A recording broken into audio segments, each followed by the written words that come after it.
சஷ்டி திதிங்கிறது முருகப்பெருமானுக்கு 6 முகங்கள்.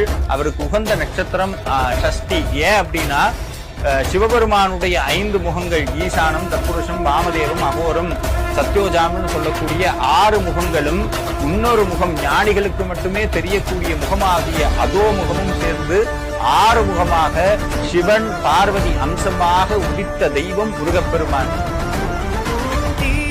தோன்றி ஒளியாகும் வேளா வான்மேகமாய் மழை ஊற்றுவாரே, வாராத போதும் வரமாகும் வேளா கரம் நீட்டியே அருள் ஊற்றுவாரே, தேடாத போதே கண்முன் தோன்றுவாயே, வாடாத போதே கண்ணீராற்றுவாயே, என் தேடலோம் காலடி